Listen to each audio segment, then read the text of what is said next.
Chào các con, hôm nay mình sẽ qua bài số 5 là định lực bảo toàn khối lượng và phương trình hóa học. Thứ nhất là chúng ta tìm hiểu về định lực bảo toàn khối lượng. Thì mình nghe là từ bảo toàn là mình cũng biết là nó không thay đổi, đúng không? Khối lượng nó không thay đổi, nghĩa là sao? Thì chúng ta sẽ xét ở đây người ta làm một cái thí nghiệm mà người ta đưa ra được cái định lực này, thì chúng ta cũng tự xem cái phần thí nghiệm này ha. Cô sẽ giải thích tại sao là khối lượng của các chất lại được bảo toàn trong cái định lực này nó như thế nào. Thì chúng ta sẽ xem cái sơ đồ là chúng ta xem cái sơ đồ trang 25. Nếu con thấy trong cái sơ đồ này á, thì đây là hai cái chất mà nằm bên trái của mũi tên, tức là hai cái chất tham gia, còn bên phải này là sản phẩm. Vậy thì mình thấy nè, ở bên trái có hai nguyên tử O, bên phải cũng có hai nguyên tử O, đúng không? Và bên trái có một C thì bên phải cũng có một C, tức là số lượng nguyên tử của các nguyên tố nó được bảo toàn hay là nó không thay đổi. Và vì khối lượng thì nó lại phụ thuộc vào là cái bản chất của nguyên tử đó, đúng không? Nguyên tử không thay đổi thì khối lượng cũng không thay đổi luôn. Thành thử ra là khối lượng sẽ được bảo toàn, tức là khối lượng nó bảo toàn thì người ta sẽ phát biểu định lực á, là tổng khối lượng của các sản phẩm sẽ bằng tổng khối lượng của các chất tham gia mấy con. Tại vì nó có thể có nhiều chất cho nên tổng là mình cộng lại ha. Ví dụ như ở đây mình tạo ra 5 gam ha, 5 gam CO2 thì chứng tỏ là hai chất này cộng lại cũng phải bằng 5 gam ha. Thì chúng ta sẽ áp dụng cái định luật này để mà tìm khối lượng của một chất chưa biết. Nếu mà chúng ta biết khối lượng của hai chất, ví dụ như ở đây có 3 phải không? Chúng ta biết khối lượng hai chất thì chúng ta sẽ tìm được khối lượng của chất còn lại. Ví dụ vậy đó. Ví dụ như cô biết ở đây là O2 nó là 3 gam đi, thì anh này là 5 gam thì anh này là bao nhiêu đó. Ví dụ mình tìm vậy đó thì mình sẽ tìm được khối lượng của cái còn lại. Mình áp dụng định luật bảo toàn khối lượng nha. Bây giờ mình xem một cái bài áp dụng để cho dễ hiểu ha. Ví dụ ở đây mình có cái phản ứng vậy, thì ở đây nó có hai chất này là hai chất tham gia, đúng không? Hai chất sản phẩm là bên đây. Vậy thì theo định lực bảo toàn khối lượng là tổng khối lượng của hai chất trước này nè sẽ bằng tổng khối lượng của hai chất ở sau này nè ha. Tổng khối lượng của hai cái sản phẩm bằng tổng khối lượng của hai cái chất tham gia cũng được nữa, mình viết ngay trước sau cũng được. Thì mình sẽ ghi là khối lượng thì mình ghi lại m nhỏ nha con. M nhỏ cái chất này tên gì thì chúng ta ghi ở dưới đây ha. Rồi cộng nha, toán cộng mấy con, tổng nha, cộng m nhỏ của cái chất này chúng ta ghi ở dưới luôn đó, m nhỏ của chất này nè đó, chúng ta ghi ở dưới. Cái mũi tên thì mình thay bằng dấu bằng ha. Rồi m nhỏ của này chất đầu tiên, m nhỏ của sản phẩm thứ hai, rồi chúng ta ghi ở dưới tên của nó ha. Tức là ở đây mình thêm cái gì em m nhỏ vô, và nhớ là mũi tên thay bằng dấu bằng nha con, tại vì định lực bảo toàn khối lượng là bằng ha, có chữ bằng cho nên chúng ta thay bằng dấu bằng ha. Và khi mà chúng ta biết khối lượng của ba chất luôn thì chúng ta sẽ tìm được khối lượng của chất còn lại ha. Ví dụ vậy đó. Ví dụ như ở đây người ta có một cái ví dụ cho mình nè, mình biết khối lượng của cái gì rồi nè đó, rồi sau đó mình tìm khối lượng với chất còn lại thôi. Ở đây chúng ta có 3 đại lượng nè, đại lượng thứ tư chúng ta sẽ làm toán trừ, đúng không? Đại lượng thứ tư chúng ta làm toán trừ đó. Ví dụ như mình biết khối lượng của cái chất này là 20,8, rồi cái chất này là 14,2, rồi mình biết khối lượng của chất này luôn là 23,3, thì mình tìm khối lượng của cái chất còn lại là chất này, đúng không? Thì mình sẽ làm toán trừ thôi, làm toán trừ. Tại vì ở đây cộng mà chuyển qua bên trái này thì thành toán trừ nha con nha. Thì chúng ta sẽ lấy khối lượng hai chất này trừ khối lượng của chất này thì ra là khối lượng của cái chất còn lại ha. Ví dụ như ở đây nó có một cái ví dụ cho mình dễ hiểu nè, áp dụng nè. Thì định lực bảo toàn khối lượng là dễ áp dụng với lắm, tại vì nó là cộng trừ thôi. Và người ta sẽ cho mình là khối lượng của, ví dụ như 4 chất thì cho 3 chất rồi. Cái còn lại là mình cứ việc là trừ ra, mình ghi định lực rồi mình thế số vô mình trừ ra. Nó rất là đơn giản, dễ áp dụng và được sử dụng rộng rãi trong các chương trình những năm sau nữa nha. Cho nên chúng ta cũng lưu ý chỗ này. Cái phần tiếp theo là mình sẽ sang cái phần là phương trình hóa học. Thì đầu tiên là mình lập phương trình hóa học. Thì ở đây người ta cho mình một cái phản ứng hóa học giữa khí oxygen và khí là hydrogen, thì người ta biểu diễn bằng cái phương trình chữ. Chữ là sao? Có nghĩa là tên các chất là ghi bằng chữ ra luôn. Nó dài mấy con ha. Khí hydrogen, rồi khí oxygen, rồi nước. Nó ghi tên các chất ra. Và để cho ngắn gọn thì mình sẽ thay những cái chữ này bằng các công thức hóa học nha. Mình thay bằng công thức hóa học như là khí hydrogen là H2, khí oxygen là O2, nước là H2O, tức là mình thay các chất bằng các công thức hóa học. Thì lúc này mình thấy nó ngắn gọn hơn nhiều. Và cái mũi tên này nè, nó là mũi tên đứt nha con nghe, mũi tên đứt là nó không có liền ha. Thì ở đây á, mình thay xong á, mình gọi đây là cái sơ đồ phản ứng nha con nghe, gọi là cái sơ đồ phản ứng. Thì tại sao mà cái mũi tên ở đây nó đứt á, thì mấy con nhìn vô cái số lượng á, số lượng này ha, theo định lực bảo toàn khối lượng là số nguyên tử, các nguyên tố trước và sau là giống nhau, không thay đổi đúng không? Nhưng mà mình kiểm tra nè, kiểm tra H ở đây H2 rồi đúng không? H ở đây cũng H2 đúng không? Là bằng rồi. Nhưng mà O ở đây là O2, mà O ở đây chỉ là O thôi. O có nghĩa là 1 O, O2 là 2 O. Vậy là O không có bằng, chỉ có mình H bằng thôi. Lý do đó cho nên mình ghi mũi tên đứt ha. Nó chưa có bằng thì mình phải ghi mũi tên đứt. Và mình gọi đây là sơ đồ phản ứng. Sơ đồ thì nó ngắn hơn cái phương trình chữ này nhiều đúng không con? Sơ đồ nó ngắn hơn phương trình chữ. Nhìn vô cái sơ đồ mình biết hai chất tham gia và sản phẩm, được chưa? Đó. Rồi bước tiếp theo thì bước tiếp theo mình thấy nó không bằng thì mình làm cách nào để cho nó bằng số nguyên tử ở trước và ở sau. Thì là mình sẽ thêm cái số 2 vào chỗ trước H2, mình thêm số 2 vào đây. Các con để ý ha, số 2 này là viết ngang bằng với chữ H nha. Số 2 này mình được thêm vào như thế này thì bên đây nó thành 4H, đúng không? 2 nhân 2 là 4H. Vậy thì bên đây muốn cho H nó bằng thì chúng ta cũng phải thêm 2. Và khi mà mấy con thêm 2 như vậy á, thì là H nó bằng, và O lúc này á, mình kiểm tra lại O nè. 2 này là 2O luôn ha con ha. Số 2 này được tính cho cả H và cả O. 2 này là 2O. 2 nhân 2 là 4H. 2O, 4H là bên phải, đúng không? Bên phải là bên phải mũi tên nè. Còn bên trái á, thì lúc này mình cũng có 2O nè con. O2 là 2O đúng không? Rồi 2 nhân 2 là 4H. Như vậy là bên trái H cũng bằng, bên phải H bằng, bên trái H bằng, O cũng bằng luôn, trái phải bằng nhau luôn. Và hai vế bằng nhau, cân bằng hết các số, các nguyên tử bằng nhau hết. Thì lúc đó mình nói là nó đã bằng rồi đúng không? Trái phải bằng nhau rồi, vậy thì mình không có ghi mũi tên đứt, mình ghi mũi tên liền lại. Và lúc này mình sẽ có một cái phương trình hóa học nha. Vậy thì phương trình hóa học á, là nó biểu diễn ngắn gọn cho cái phản ứng nha. Và lưu ý là các chất tham gia phản ứng và các chất sản phẩm phải có cùng số nguyên tử của các nguyên tố nha. Lưu ý chỗ này. Rồi như vậy á, qua một cái ví dụ thì mình đúc kết ra các bước lập phương trình là mình làm như thế nào ha. Các bước lập phương trình thì có 3 bước ha. Có 3 bước. Bước thứ nhất là mình viết cái sơ đồ phản ứng. Sơ đồ là sao? Sơ đồ là tên các chữ chất á. Ví dụ như nhôm thì mình thay bằng ký hiệu ha. Rồi oxygen, khí oxygen mình thay bằng ký hiệu là O2 bằng công thức hóa học luôn. Rồi sản phẩm thì mình ghi bằng cái gì? Mình ghi công thức hóa học là Al2O3 là sản phẩm. Có nghĩa là mình thay bằng các chữ bằng các công thức hóa học cho nó ngắn gọn.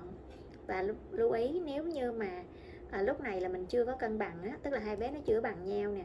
Các con nhìn thấy ha, bên trái mình có 1 Al, bên phải mình có 2 Al đúng không? Al2 là 2 Al đó. Rồi bên trái mình có 2O, bên phải mình có 3O, vậy là nó chưa có bằng nhau. Vậy thì mũi tên đứt nha con nha. Rồi bước thứ hai là mình làm thế nào cho nó bằng. Thì đa số các bài thì chúng ta sẽ sử dụng là con số chẵn nhỏ nhất, đó là số 2. Chúng ta thêm số 2 vào đâu? Thì mình thấy ở đâu mà có chỉ số lẻ. Ví dụ như cái sơ đồ này mình thấy ở cái số 3 này nè, chỉ số lẻ cao nhất nè. Số 3 này đúng không? Nếu 3 mà mình nhân 2 thì thành 6 thì nó chẵn đúng không con? Cho nên là thường là mình sẽ nhân 2 ở trước này cho nó chẵn lên, cho nó dễ cân bằng á. Thì mình sẽ nhân 2 ở trước này. Mình nhân ở trước các chất ha, mình để các số này nè ở trước các chất. Thì những cái số này nè mình gọi là hệ số nghe con nha. Ví dụ như mình thêm số 2 này gọi là hệ số của ai? Của Al2O3 ha. Số 2 này mình thêm vô thì là 2 nhân 2 là 4 Al nghe con. Và 2 nhân 3 là 6O. Vậy thì bên phải mình có 4 Al và 6O. Thì lúc này mình mới làm sao, bên trái mình bắt đầu mình thêm vô cho nó hai bên nó bằng nhau. Thì mình thấy là ở đây thêm 3 để thành 6, được chưa? Và thêm số 3 này xong thì cũng chưa bằng, AL chưa bằng này con. Vậy mình thêm số 4 nữa, đúng không? Thêm số 4 trước AL và mình thêm xong số 4 AL thì mình thấy hai vế nó đã bằng rồi nè. Mình kiểm tra lại ha. Kiểm tra lại nè. 4AL ha. 4AL, 224AL, 326O, 236O. Bên trái và bên phải các nguyên tố bằng nhau hết chưa? Số nguyên tử các nguyên tố bằng nhau hết chưa? Bằng nhau hết. Thì lúc này mình nối liền cái mũi tên lại. Thì nối thì nó dài dòng 3 bước như vậy, nhưng thực ra làm quen rồi là mình đang có một bước một nó rất là nhanh ha.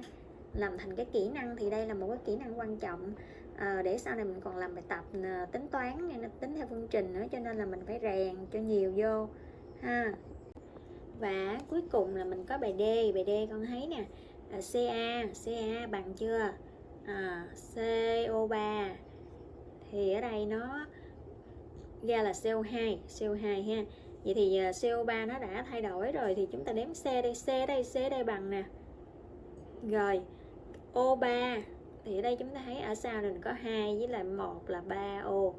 2 ở đây ha con, với 1 ở đây là 3O là đủ rồi. H ở đây có 1 mà H ở đây có 2. Vậy thì không bằng. Thì ở đây có 2 sẵn thì chúng ta thêm số 2 ở trước này thì nó thành 2H và nó thành 2Cl. Thì ở sau cũng có 2Cl nè con. Vậy là phương trình cân bằng. Thì chúng ta đếm lại đó là 1 2 1 1 1, đúng không con? 1 2 1 1 1, đó là phương trình cuối cùng, phương trình D. Chúng ta lưu ý thêm những cái hệ số ở trước cao bằng với các ký hiệu vô ha. Là chúng ta đã cân bằng xong. Rồi bây giờ mình ở đây mình có một cái bài tập là có 4 cái sơ đồ mà nó chưa có cân bằng nữa, thì con sẽ đi cân bằng. Thì con lưu ý là con thêm hệ số ha, hệ số vào trước các chất làm sao cho hai vế bằng nhau. Và thường là mình sẽ thêm số 2 nha con. Mình thêm số 2 vô đâu thì tùy theo cái sơ đồ người ta cho mình tính toán, mình thêm số 2 vô đây, vô đây gì đó. Thì mình để ý ha, làm từ từ nó thành cái kỹ năng mà nó nhanh lắm. Cái thứ hai là lưu ý là mình viết cái hệ số là phải ngang bằng với ký hiệu. Ví dụ như mình nhìn lại cái phương trình này, số 4 là ngang với AL, số 3 này là ngang với O, không có viết nhỏ hơn nha. Và những cái chỉ số là dưới chân mà bên phải nè của các nguyên tố nè, viết nhỏ xuống, dưới chân bên phải nhỏ xuống. Rồi chúng ta viết cho đúng nha. Rồi, và một cái lưu ý là trong cái phương trình đó, ví dụ như người ta cho mình là cái sơ đồ là Fe3O4, cái chất nó như vậy đi, thì số 3, số 4 này chúng ta không có được đổi. Cái công thức hóa học người ta cho mình không có được đổi, cho nên mình không có được xóa những cái số này đi. Những cái chỉ số này là tuyệt đối không được thay đổi nha. Đó. Rồi, thì mình sẽ gặp cái trường hợp thứ nhất là rất là đơn giản, vì nó là Fe, rồi Fe bên trái có 1, Fe bên phải có 3. Cô sẽ gợi ý mấy con tự làm nha. Fe bên trái có 1, bên phải có 3, vậy làm sao cho nó bằng nhau? Rồi bên trái có O có 2, bên phải O có 4, vậy làm sao cho nó bằng nhau? Đó. Vậy bên đây 3 thì bên đây cũng phải 3, đúng không con? Vậy chúng ta sẽ thêm số mấy vô đây? Số 3, đúng không? Rồi bên đây 4 thì bên đây cũng phải 4. 2 nhân mấy bằng 4? 2 nhân 2 bằng 4, vậy chúng ta thêm số 2 ở trước này. Có nghĩa là con chỉ thêm hệ số thôi, không được thay đổi những cái chỉ số trong cái công thức hóa học nha. Vậy có nghĩa là ở đây mình thêm số 3 ở trước này, và ở đây mình thêm số 2 đi ở trước là thành 3 Fe và 4O. Bên trái bên phải bằng nhau thì lúc đó chúng ta đã cân bằng. Rồi chúng ta qua B. B chúng ta có gì? Al cộng HCl, cái AlCl3 cộng H2, được chưa? Rồi giờ mình thấy nè, bây giờ mình có Al cộng với HCl. Ở trước này là 1Al, 1H, 1Cl. Còn ở sau mình có 1Al, 3Cl với lại 2H. Vậy thì ở đây nó có số 3 này con, số 3. Số 3 là số lẻ cao nhất, chị chúng ta sẽ nhân 2 vô ở trước này để nó thành 6, được chưa? Chúng ta nhân 2 vô để thành 2 nhân 3 thành 6. Vậy thì ở chỗ nào có chữ Cl thì chúng ta thêm số 6 vô. Và chúng ta nhân 2 ở đây là 2Al, vậy thì ở trước này chúng ta cũng phải nhân 2. Được chưa? Chỗ này nhân 2 thành 2Al luôn. Và ở đây 6H, 6Cl, 6H thì ở đây nhớ phải nhân mấy nữa con? Muốn thành 6 thì phải nhân 3 nữa, đúng không? Nhân 3 vô chỗ này. Vậy chúng ta có những cái hệ số ở trước này nè. Đó, đọc lại là ở đây sẽ là 2 đúng không? Ở đây 6, ở đây 2 và ở đây là 3. Được chưa? Đó, 2, 6, 2, 3. Đó. Thì chúng ta cân bằng được cái phương trình B. Tiếp theo là phương trình C nè. Con thấy phương trình C thấy nhiều quá nhưng thực ra là nó có những cái nhóm. Ở đây nó có nhóm SO4 này con, có nhóm OH nữa nè con. Ở trước cũng có SO4, ở sau cũng có SO4. Và ở trước có OH thì ở sau cũng có OH. Vậy thì những cái bài có nhóm như vậy mình sẽ đếm nguyên cái nhóm đó lại luôn, mình cân bằng từng nhóm luôn. Có nghĩa là sao? Ví dụ như cô sẽ thấy SO4 ở đây là nó có số 3 nè, đúng không? Ngoài dấu ngoặc là có số 3, có nghĩa là có 3 nhóm SO4. 3 nhóm SO4 thì cô sẽ cân bằng là 3 nhóm SO4 này, ở đây cô sẽ thêm 3. Tại vì SO4 này mình có 1 thôi, con thấy không? Nó có 1 thôi nè. Thì chúng ta thêm 3 vô đây là thành 3 SO4. Rồi, một cái nữa mình thấy ở đây có 3 OH, mà ở đây có mấy OH đây? Có 1 OH à. Vậy thì chúng ta sẽ thêm số 3 ở trước này. Và khi chúng ta thêm số 3 ở đây á thì chúng ta có 3 na đúng không con? Nhưng mà ở đây nè, ở đây thì khi chúng ta thêm 3 vô hồi nãy đó thì là na thành mấy rồi con? Na thành 6 đúng không? 3 nhân 2 là 6. Vậy thì ở đây chúng ta sửa lại là số 6 ha. Số 6. Vậy là chúng ta sửa là 6 na, 6 OH. Vậy Al ở đây là số 2 đúng không? Al2. Vậy thì chúng ta phải nhân 2 ở trước này. Đó. Vì Al ở đây là 2 thì chúng ta nhân 2 ở đây thì ở đây nó cũng thành 6 OH và 2 Al, được chưa? Thì lúc đó chúng ta sẽ có hệ số cân bằng nè, đếm lại phải không nha? Đây 1 ha. Rồi đây là 6 ha. Rồi đây là 2 ha. Rồi đây là 3, được chưa? Thì chúng ta sẽ có là cân bằng nguyên cái nhóm này luôn là 3 lần SO4. Hay là nhóm OH thì chúng ta cân bằng số nhóm. Chứ chúng ta không có xé lẻ ra là ở đây mấy ớt, ở đây mấy O, hay là ở đây mấy O, đây mấy H, nhưng chúng ta đếm ra lẻ ra là không được. Tất nhiên là chúng ta đếm lẻ ra thì nó rất khó cân bằng ha mấy con ha, nó rất là khó cân bằng. Chúng ta sẽ cân bằng nguyên cái nhóm đó luôn. Đó. Thì cái phần này á, bài tập nó khá là ít á. Có một bài số 2 là nó cô cũng nói sơ thôi. Còn trên lớp thì giáo viên bắt buộc là phải cho mình thêm nhiều phương trình để mình cân bằng. Thì nó thành một cái kỹ năng rất là quan trọng, cho nên mình phải luyện tập nhiều ha. Ở đây cô có một cái sơ đồ nè. Sơ đồ này thì con nhìn bên trái nó có na có 2, đúng không? Na có 2, bên phải có 1 thôi. Và bên đây có một CO3 thì bên phải cũng có CO3. CO3 là nhóm, chúng ta đếm nguyên nhóm này con. Một nhóm CO3, một nhóm CO3. OH có mấy nhóm con? 2, mà ở sau này có 1 thôi. Vậy thì BA cũng bằng luôn rồi. BA cũng bằng. Chúng ta thấy na này có 2 thì chúng ta thêm 2 vô đây để cho nó thành 2 ha. Và khi mình thêm 2 vô đây thì 2 OH thì ở đây bằng với 2 OH bên đây, là cái phương trình này nó đã cân bằng rồi, rất là dễ luôn á. Có nghĩa là mình làm quen rồi mình nhìn cái mình ra được cách đáp án liền luôn á. Nó thành một cái kỹ năng như vậy á, là mới đạt. Và sau này mình làm những cái bài tập tính toán theo phương trình hóa học thì nó sẽ dễ dàng hơn rất là nhiều ha. Rồi, tiếp theo là mình sang cái phần số 2 là ý nghĩa của phương trình hóa học. Thì cái phương trình hóa học mình nhìn vào mình sẽ thấy được là tỷ lệ nè. Tỷ lệ gì? Tỷ lệ ví dụ như ở đây 4Al, 3O2, 2Al, 2O3, cứ 4 nguyên tử Al ha, tác dụng với gì? 3 phân tử O2 là tạo thành 2 phân tử Al, 2O3. Nó theo cái tỷ lệ là 4, 3, 2. Thì những con số này nè mình gọi là tỷ lệ của các số nguyên tử và số phân tử trong cái phương trình, tham gia cái phương trình đó ha. Mình nhìn vào mình biết được tỷ lệ như thế nào, và dựa vào cái tỷ lệ này mình sẽ tính toán được. Ví dụ như mình dùng 4Al thì tạo ra 2Al, 2O3. Vậy mình dùng 5Al, 8Al thì sẽ tạo ra bao nhiêu Al, 2O3. Tức là mình sẽ tính toán được cái lượng chất tham gia hoặc là cái lượng chất sản phẩm dựa vào là cái tỷ lệ này nè. Dựa vào cái tỷ lệ này mình tính được nè ha. Đưa nó vào thực tế ha, đưa nó vào thực tế mình tính toán trong những cái nhà máy công nghiệp gì đó, người ta tính toán lượng các chất được sử dụng để mà tạo ra cái chất gì đó mình mong muốn, điều chế ra cái sản xuất ra cái chất gì đó mình mong muốn, bao nhiêu tấn chất nào đó, thì người ta sẽ phải dựa vào cái tỷ lệ này trong cái phương trình đó ha. Nó có một ý nghĩa như thế, nó cho mình biết cái số nguyên tử và số phân tử các chất tham gia trong cái phương trình hóa học đó. và mình phải dựa vào đây để mình tính toán hay con nha.